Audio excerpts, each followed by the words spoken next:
Assalamualaikum warahmatullahi wabarakatuh. Perkenalkan, nama saya Abdul Halim Ansor dengan NIDN 0421117604, dosen Prodi Teknik Informatika, Fakultas Teknik Universitas Pelita Bangsa. Pada kesempatan kali ini, saya akan menjelaskan mata kuliah yang saya ambil, yaitu Sistem Pendukung Keputusan, Decision Support System. Mata kuliah ini adalah mata kuliah wajib Prodi Teknik Informatika pada semester 5 dengan bobot 3 SKS. Dengan capaian program studi CPL adalah 1. Bertakwa kepada Tuhan Yang Maha Esa dan mampu menunjukkan sikap religius mandiri. 2. Menunjukkan sikap yang bertanggung jawab dan etika profesional atas pekerjaan di bidang keahliannya secara mandiri.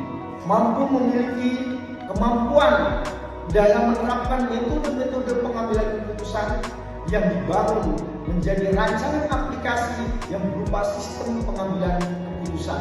Keempat, memiliki kemampuan dalam menyelesaikan masalah yang ada dalam kehidupan sehari-hari dengan metode pengambilan keputusan yang ada.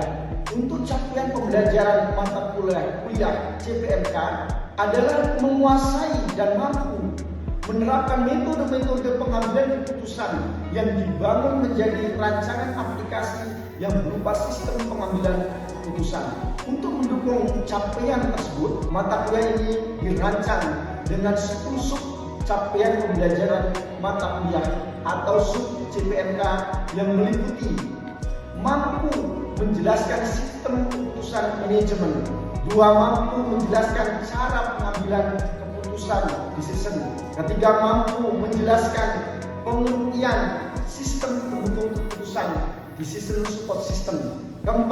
Mampu menerapkan metode TOPSIS untuk menyelesaikan masalah multi kriteria dan menganalisis keakuratan serta relevansi hasil keputusan. 5. Mampu menerapkan metode AHP dalam pembobotan kriteria dan alternatif serta menganalisis validitas hasil pembobotan terhadap keputusan yang diambil.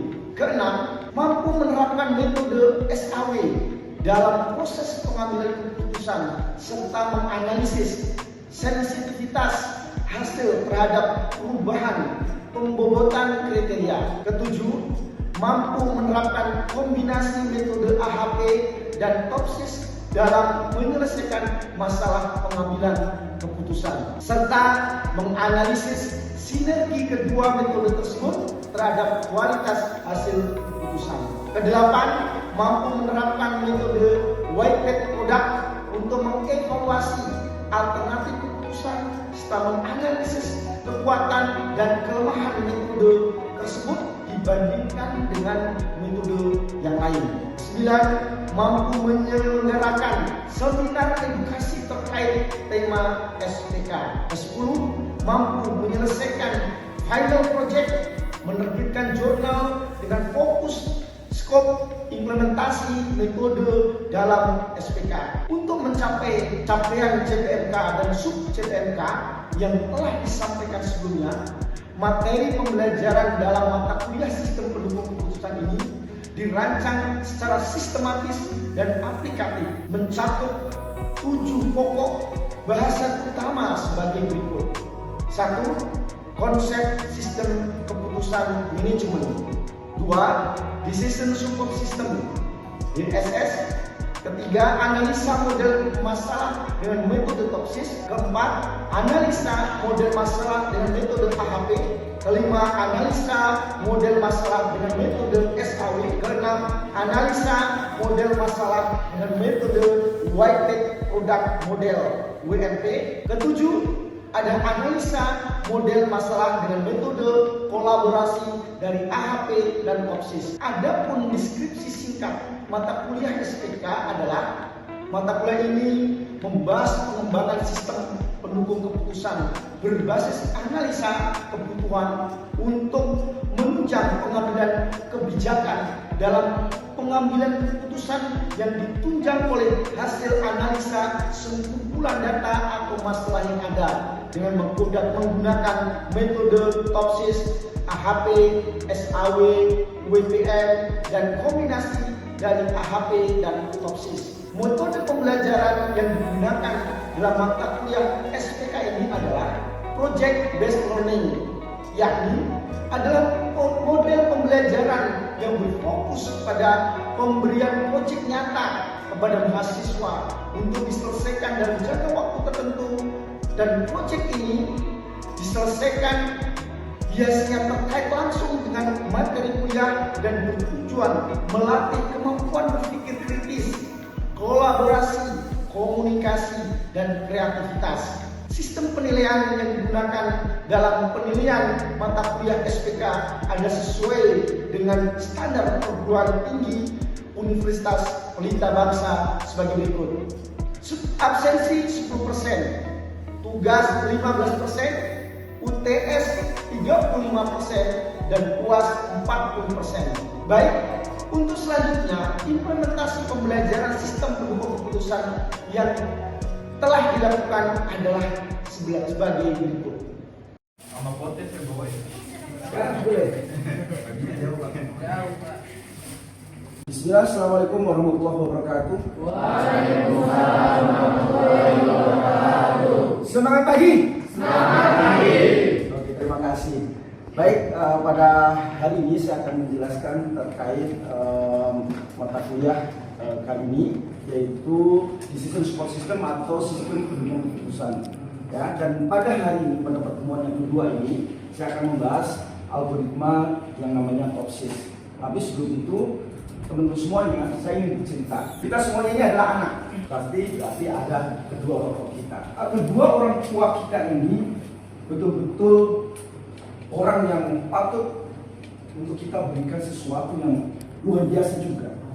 Ya, katakan hadiah begitu. Orang tua kita itu hari-hariannya kerja, saat makan, saat bepergian, bahkan saat beliau sedang istirahat saja, beliau memikirkan kita, anaknya, bagaimana keadaannya, sudah makankah, sudah minumkah, bahkan memikirkan bagaimana masa depannya. Kalau demikian, pantaskah kita sebagai anak dengan santai, dengan leha-leha, nggak peduli gitu ya, atau tidak dengan bersemangat di dalam melakukan kegiatan apapun itu. Bahkan saat ini kita belajar mengajar. Kata orang pintar, ini kalau orang pintar itu adalah dia selalu belajar dari kesalahan orang lain.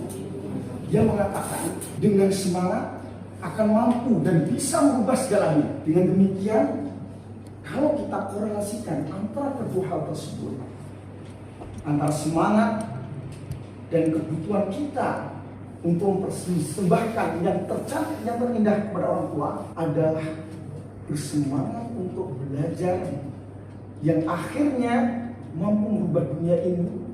Berarti itu adalah kesuksesan Anda, sehingga orang tua akan bangga kepada kita. Benar nggak? Wah. Emang orang tua butuh mobil kita, motor kita, harta kita? Enggak. Orang tua nggak butuh itu semua. Yang dia butuhkan adalah kesuksesan kita. Sekarang pertanyaannya adalah, apa sih korelasinya dengan mata kuliah metode TOPSIS ini, SPK, Decision Support System, dengan cerita saya? Ada yang tahu? Oke, Raifa, silakan. Hasil dari pemaparan yang Bapak sampaikan tadi, saya menyadari bahwa sistem pendukung keputusan atau SPK merupakan suatu pendekatan yang paling penting dalam pengambilan keputusan yang kompleks, khususnya di era digital pada saat ini. Kemanfaatan data real time yang jumlahnya sangat besar atau disebut big data, jika dianalisis dengan metode statistik, algoritma machine learning, atau teknik prediktif lainnya, dapat mengungkapkan pola-pola tersembunyi yang sebelumnya tidak terlihat secara manual.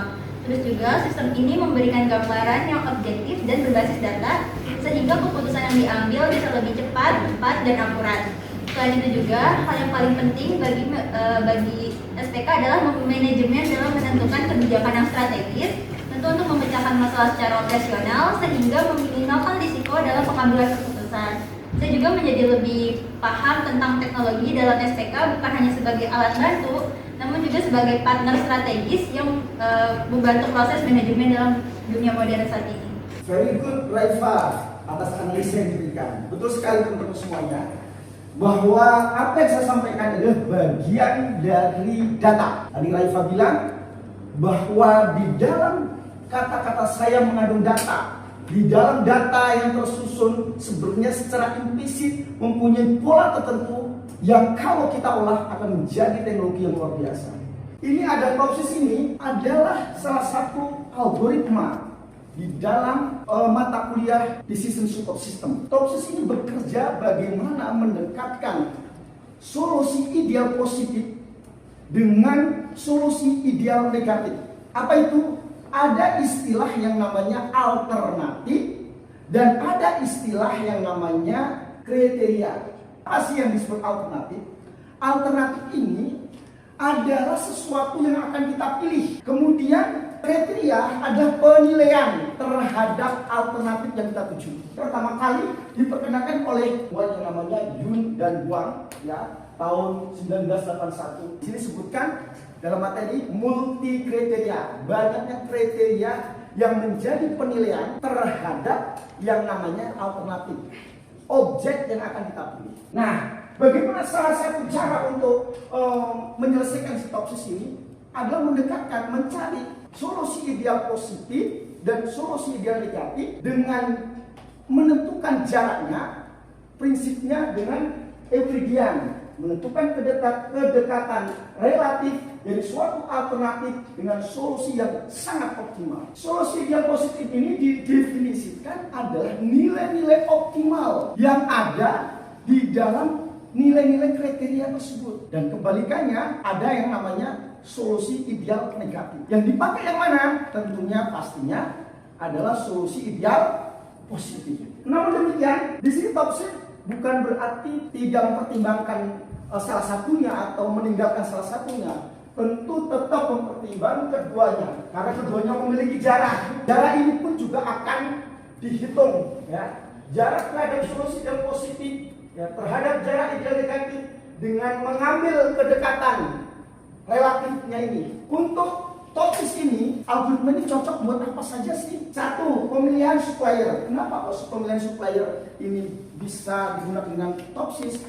Salah satunya dikarenakan supplier dalam perusahaan itu pastinya tidak satu, maka punya beberapa supplier. Nah, supplier ini akan tentunya karena kerjasama dengan perusahaan sebagai support sistemnya, support bahan bakunya. Ketika perusahaan mau memberikan reward, tentunya menilai. Dengan cara apa menilai supplier yang banyak ini? Tentunya dengan Topsis ini. Nah, Topsis ini punya kelemahan. Apa kelemahannya? Topsis tidak bisa memberikan keputusan dengan kriteria yang sedikit, biner, ya atau tidak. Nah, di sini juga nomor 2, kasus tanpa banyak kriteria. Kriteria ada penilaiannya kalau sedikit dia tidak bisa. Jadi algoritma Topsis ini tidak cocok untuk kriteria yang sedikit. Langkah-langkah metode Topsis ini adalah persamaan, ya. Pertama, untuk membangun atau menyelesaikan metode Topsis ini ada pertama membangun normalized decision matrix elemen dengan persamaan Rij sama dengan Xij, di mana dibagi akar kuadrat dari jumlah I sama 1 sampai N elemen X dikuadratkan. Nomor 2 adalah membangun weighted normalized decision matrix, ya, dengan pembobotan. Dengan apa pembobotan itu? Inisialnya W, W1, W2, W sampai N. Pembobotan sesuai dengan berapa jumlah kriteria yang ada, ya. Maka normalisasi bobot matriks V adalah, nah ini V. Kadang ada yang menyebut V, ya. Ada yang menyebut V, ada yang menyebut Y. Ya, ini sama ya. YIJ ini sama dengan yang dimaksud V yang di sini. Ya. Ini adalah Y atau V sama dengan W kali Rij. Ya. W ini adalah bobot, R ini adalah yang pertama tadi. Nah ini, ya, normalized decision matrix R. Nah, ini adalah membangun dengan bobot, ya, Y atau V. Kemudian yang ketiga adalah langkah yang ketiga dalam menyelesaikan Topsis menentukan jarak solusi ideal positif dan jarak ideal solusi ideal negatif. Dengan persamaan, ini ada D positif, D negatif, artinya adalah solusi ideal positif dan solusi ideal negatif. Sama dengan akar kuadrat dari jumlah keseluruhan dari Y ini tadi ada V, ya, yang persamaan di sini, ya. Nah ini ya Y V atau Y, ini V atau Y ini sama perkalian antara bobot dan matrik yang persamaan di atas, persamaan nomor 1 ini, ya. Ini adalah nomor 3. Nomor 4-nya adalah mencari nilai referensi atau V di sini juga. Jadi V yang di sini bukan V yang seperti yang di atas. V yang di sini adalah menentukan preferensi yang nantinya akan memberikan perankingan, nilai ranking. Ya, dengan persamaan adalah jaraknya solusi negatif dibagi dengan jumlah keduanya, jarak negatif dan positif. Yang kelima terakhir adalah meranking alternatif. Ya, ini menjadi alternatif. Hasilnya seperti apa? Baik teman-teman semuanya, diperhatikan. Ini adalah yang saya jelaskan ini adalah penggalan dari jurnal yang saya sudah terbitkan di Sinta 4. Ya, ini. Tapi sebelum ini mungkin ada pertanyaan dari penjelasan saya. Tapi sebelum bertanya, saya ada pertanyaan dulu. Apa langkah-langkah untuk mencegah toksis? Oh siap, silakan Wahyu. Jadi Pak, dari pertanyaan Bapak tadi, yaitu bagaimana alur kerja dasar metode toksis. Yang pertama itu bagi saya adalah normalisasi data. Nah, normalisasi data sendiri adalah langkah pertama dalam normalisasi data untuk menghilangkan skala satuan yang berbeda antara kriteria, dan proses ini bertujuan agar seluruh data berada dalam skala yang sebanding sehingga setiap kriteria ini memiliki bobot kontribusi yang adil dalam perhitungan akhir. Dan juga yang kedua adalah pembobotan. Setelah normalisasi, kita bisa melihat tiap kriteria yang dikalikan dengan bobotnya masing-masing. Bobot ini mencerminkan tingkat kepentingan dari masing-masing kriteria terhadap pengambilan keputusan. Pembobotan ini juga diperoleh dari hasil metode lain seperti AHP, Analytical Hierarchy Process, atau dari opini dari pakar tertentu, Pak. Dan juga yang ketiga ada tentukan solusi ideal positif dan negatifnya. Solusi ideal positif bisa kita sebut adalah A positif, adalah nilai terbaik bagi masing-masing kriteria. Sementara solusi ideal negatif bisa kita asumsikan menjadi A negatif, adalah nilai terburuk. Nilai ideal ini dibentuk agar bisa mengukur seberapa jauh masing-masing alternatif dari kondisi terbaik dan buruknya yang mungkin terjadi. Dan juga ada yang namanya hitungan jarak tiap alternatif. Pada tahapan ini Pak, dihitung jarak setiap alternatif terhadap solusi ideal positif dan negatif menggunakan rumus Euclidean distance. Normalisasi Euclidean ini mengubah setiap elemen pada matriks keputusan menjadi nilai proporsial. Jarak solusi ideal positif kita bisa asumsikan menjadi D positif, menunjukkan kedekatan dengan kondisi terbaik, sedangkan jarak ke solusi ideal D negatif itu menunjukkan jauh dari kondisi terburuk. Jadi semakin dekat A positif dan semakin jauh A negatif, maka alternatif tersebut maka semakin baik. Dan juga ada yang namanya hitungan nilai preferensi. Dari nilai preferensi ini dihitung untuk menilai seberapa layak suatu alternatif dibandingkan dengan yang lain. Rumusnya adalah membandingkan jarak ke solusi negatif dibagi total ke jarak keduanya. Semakin tinggi nilainya maka akan semakin mendekati dengan solusi idealnya. Dan yang terakhir itu adalah ambil alternatif dengan nilai yang tertinggi. Alternatif ini sendiri dengan nilai preferensi tertinggi dianggap sebagai pilihan terbaik karena mendekati kondisi ideal dalam pengambilan keputusan multi kriteria. Langkah ini adalah tahapan akhir di mana hasil dianalisis dan digunakan sebagai tindakan nyata seperti pemilihan vendor, penilaian kerja, atau pengambilan kebijakan yang strategis, Pak. Sekian dari saya. Surabaya luar biasa. Berarti teman semuanya menyimak dan semangat mendengarkan paparan dan apa yang saya berikan. Luar biasa Wahyu, terima kasih. Selanjutnya mungkin ada pertanyaan? Oke, Arufah silakan. Baik Bapak, dari metode yang sudah Bapak paparkan, apakah metode tersebut itu dapat digunakan untuk menentukan lokasi strategis dalam suatu usaha? Oke Arufah, bisa, sangat bisa, dan itu memang tepat sekali ketika Arafah menginginkan atau punya keinginan untuk buka usaha, tapi bingung gimana sih saya harus mencari tempat usaha dan harus membangun lokasi tersebut untuk usaha. Maka Topsis bisa sangat membantu masalah case yang Arafah punya. Oke, Arafah? Gak ada lagi yang bertanya? Ya, Pak. Oke, silakan Rehan. Pemaparan Bapak tadi saya menyimpulkan beberapa hal. Salah satunya, apakah bisa metode Topsis ini digunakan dalam pemilihan pemilu atau pilkada yang mungkin untuk saat ini masih terkesan tradisional gitu, Pak?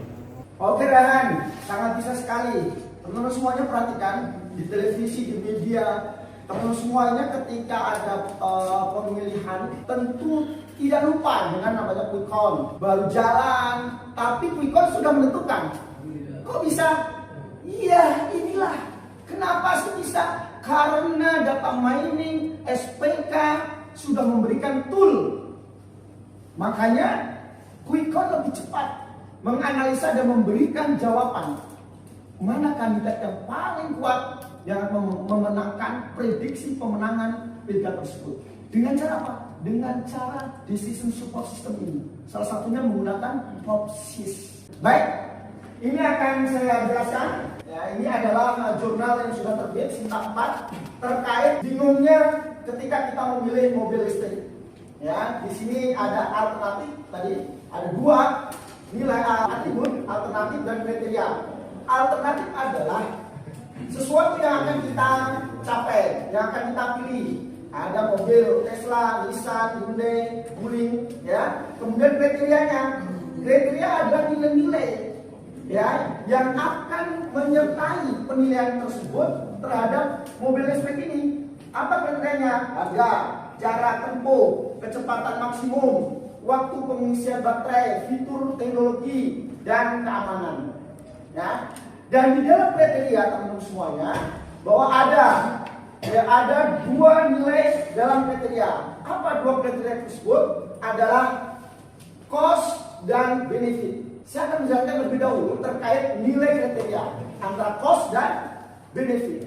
Kalau cost itu adalah nilai yang nilai optimumnya adalah nilai yang paling kecil dan nilai minimumnya adalah nilai yang paling besar. Kebalikannya, kalau benefit adalah ketika kita memilih sesuatu atau memilih sesuatu, menyukai sesuatu itu punya nilai yang tinggi, besar, maksimum, optimum.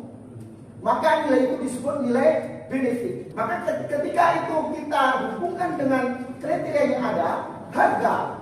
Teman semuanya perhatikan, ketika ada dua barang, harganya beda, yang satunya murah, yang satunya mahal, tapi kualitasnya sama. Mana yang Anda pilih?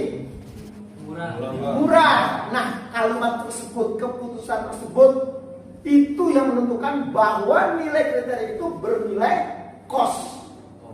Penilaiannya adalah yang paling murah, tapi yang lain-lainnya adalah paling optimum dengan spek yang sama. Kriteria berikutnya adalah jarak tempuh.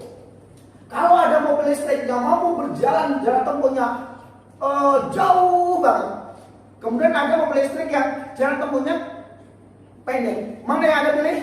Jauh. Yang jauh. Maka kriteria jarak tempuh di sini dinilai benefit karena memilih sesuatu yang jauh, optimum. Kemudian yang ketiga adalah kriteria kecepatan maksimum. Kalau ada mobil listrik mampu lebih kencang dengan mobil listrik yang larinya kurang kencang, mana yang pilih? Sangat kencang, begitu kan? Maka kriteria ini jarak kecepatan maksimum memiliki nilai benefit. Selanjutnya, waktu pengisian baterai. Kalau ada baterai sekali colok dalam 1 detik langsung penuh, kemudian menampung dayanya besar. Ada baterai yang colok 1 hari belum penuh, ya kan? Kemudian naik daya tampung dayanya kecil. Mana yang Anda pilih? Yang cepat dan daya tampungnya besar. Maka kriteria tersebut, kriteria waktu pengisian baterai, nilainya adalah benefit. Kemudian fitur dan teknologi.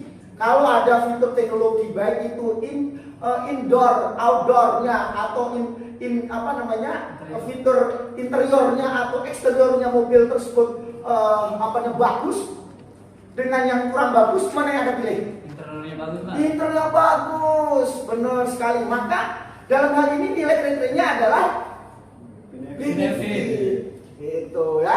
Kemudian terakhir keamanan. Keamanan di sini dalam pengertiannya adalah kalau ada mobil yang dia memberikan keamanan tanpa skill yang baik, misalnya saya nggak bisa nyetir nih, bahkan ya saya nggak bisa nyetir, tapi mobil itu bisa membawa saya ke tempat tujuan, berarti autonomous. Ya, ada mobil yang dia harus mobil ini nggak boleh jalan, nggak boleh dikendarai kecuali mereka yang punya skill dalam menyetir. Nah, dalam konteks kayak begini, inilah yang dimaksud keamanan di sini. Kenapa? Karena kita sebagai user tidak perlu ya nilainya kecilnya, jadi nggak perlu kita yang selengean aja bisa. Kita selengean ini nggak butuh keamanan yang ini, tapi mobil ini memberikan keamanan sendiri. Tapi keamanan di sini adalah eksternal maksudnya. Ya, kita tidak perlu menyediakan keamanan. Selanjutnya adalah ketika kita sudah tahu tentang nilai-nilai dari kriteria tersebut, maka kita akan memberikan dari mana nilai-nilai 0,04 dan sampai seterusnya ini ya, bobot ini.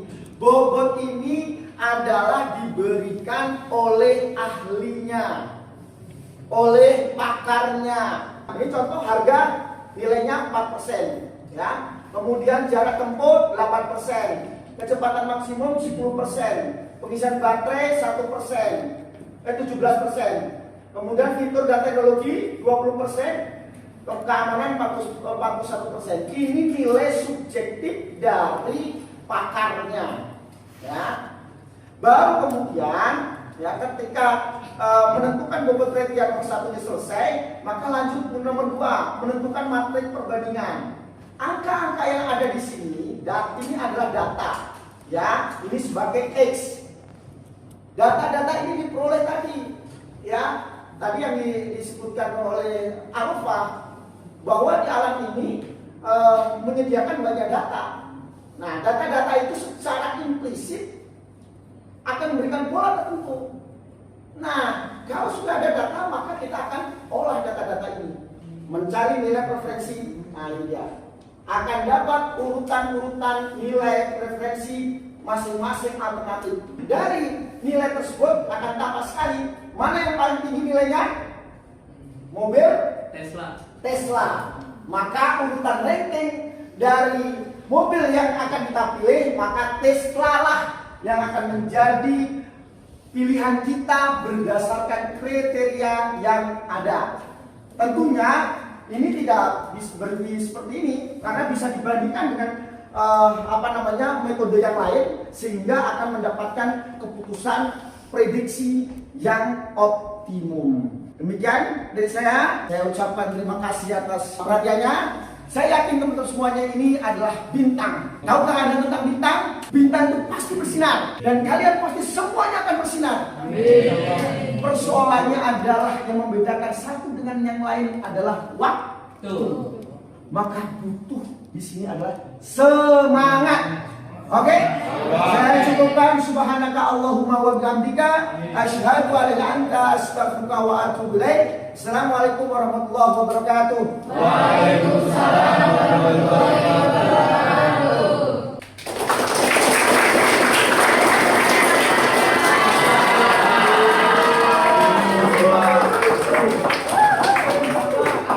Demikian penyampaian materi pada video pembelajaran kali ini. Semoga apa yang telah disampaikan dapat bermanfaat bagi semua pihak, dan tidak lupa saya mengucapkan terima kasih yang sebesar-besarnya kepada semua pihak yang telah memberikan kesempatan dan dukungan dalam penyelenggaraan, penyusunan serta pelaksanaan video ini. Untuk itu saya akhiri dengan ucapan wassalamualaikum warahmatullahi wabarakatuh. Salam sehat, salam semangat selalu dan berkarya.